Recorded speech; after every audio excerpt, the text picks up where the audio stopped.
whether the president had the legal authority to impose tariffs under the International Emergency Economic. When Trump imposed tariffs on Canadian cars, it looked like a masterstroke, and the next announcement sounded even more patriotic. We're bringing manufacturing back to America, but in this moment of confidence, the Trump administration completely missed the storm brewing beneath the surface. Out of nowhere, Japanese car giants, Honda, Toyota, Mazda, and Subaru, silently started pulling out of the U.S., and where they're going next is creating even bigger panic for Trump. But why is Japan leaving, even after signing a massive low-tariff deal with Trump? And how is this quiet migration shifting the balance of power across North America? Let's break it all down. U.S.-Canada tariff war. It all started recently when Trump went live on national TV and declared that America didn't need lumber or cars from Canada. It was clearly a wrong decision, and analysts already knew that it would backfire. Then things got worse. The very next day, Washington imposed an extra 10% tax on lumber and cars coming from Canada. It was too heavy for Canada to ignore, so they struck back. Ottawa responded with a 25% tax on American vehicles. In just days, both sides were taxing each other's cars at about 25%. That's basically saying, we're done trading. At first, America thought this was a smart move. There wasn't much visible damage early on, but as time passed, small cracks began to show, and those cracks quickly became warning signs. After saying no to Canadian lumber and cars, Trump announced that he wanted new policies that would bring manufacturing back to the U.S. Sounds patriotic, right? But for businesses already operating inside the U.S., it created a storm of uncertainty. They didn't know which rules would change next. They didn't know what their supply chains would cost tomorrow. And here is the truth. Many of those companies were Japanese: Toyota, Honda, Subaru, Mazda, Mitsubishi, giants of the auto world. The sudden tariffs against Canada, combined with the unpredictable environment inside the U.S., pushed these companies to start quietly moving away. And that was the moment when the Trump administration began to realize something they weren't prepared for. Japan wanted leaving the U.S. We have just signed the biggest trade deal in history with Japan. That's what Trump proudly announced after lowering tariffs on Japanese imports to 15%. On paper, it looked like a victory, a massive win for both sides. But after signing this historic deal, something strange began to happen. Japanese automakers started leaving America, but why would they leave after such a big agreement? To understand that, we need to look at the first major signal that came in early 2025. Subaru announced that it would stop part of its production at its Lafayette plant in Indiana. This factory had been building Subaru vehicles for years, including the Outback, Subaru's best-selling model in North America. The shutdown meant less local production and fewer jobs for American workers. But what came next shocked everyone even more. Japan announced it would increase production of the same vehicles back in Japan, and the destination for these cars will be Canada. Why Canada? Because of the tariff trap. The US and Canada both imposed 25% tariffs on each other's cars. That made cross-border trade expensive and messy. But here's the twist. Canada has a free trade agreement with Japan. So Japan could build cars at home, ship them to Canada, and pay almost no tariffs. So Subaru played strategically. It cut back production in America and shifted it back to Japan to serve the Canadian market.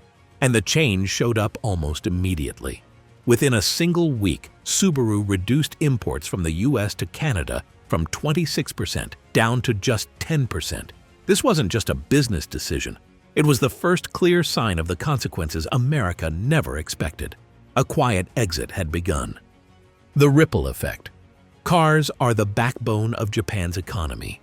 A huge share of its exports comes from the auto industry, and nearly 8% of all jobs in Japan are connected to it. So when new U.S. tariffs threatened to push the cost of Japanese cars sold in America up to nearly 49%, Japanese companies were hit hard. Industry analysts estimate that Japan's automakers are losing about $25 billion every year because of U.S. tariffs, and almost half of that loss falls on Toyota alone. It isn't just corporations taking the hit. Suppliers and workers across Japan are hurting too. Some factories face closure, others are barely hanging on. So, companies must be careful just to survive financially.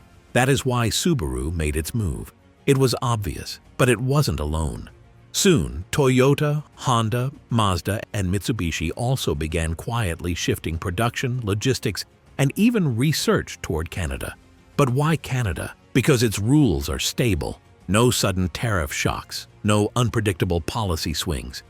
Meanwhile, what's happening inside the US?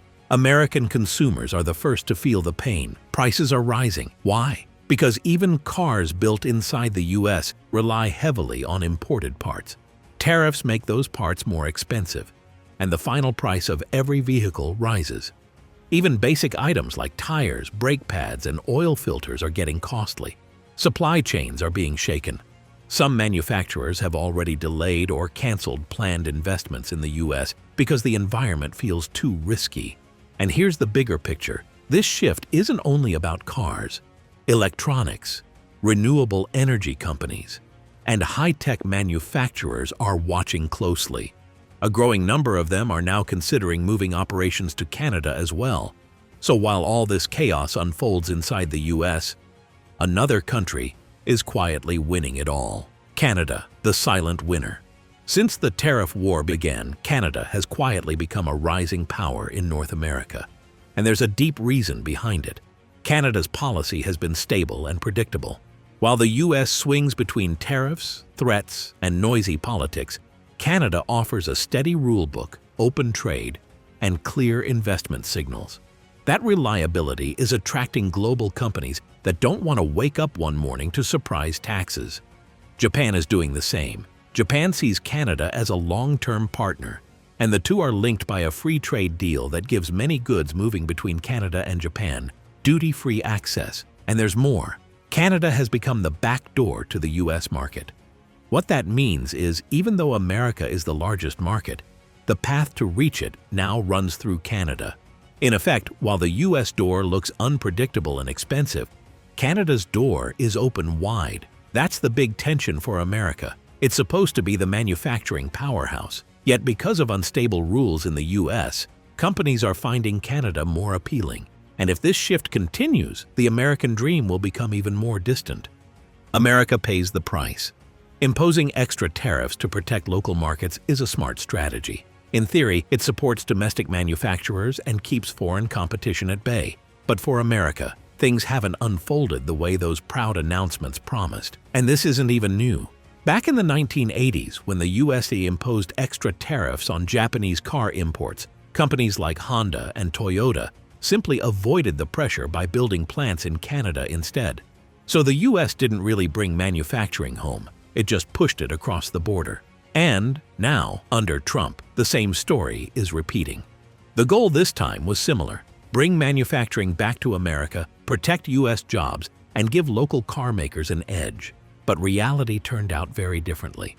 The US struck a deal with Japan, setting auto import tariffs at 15%.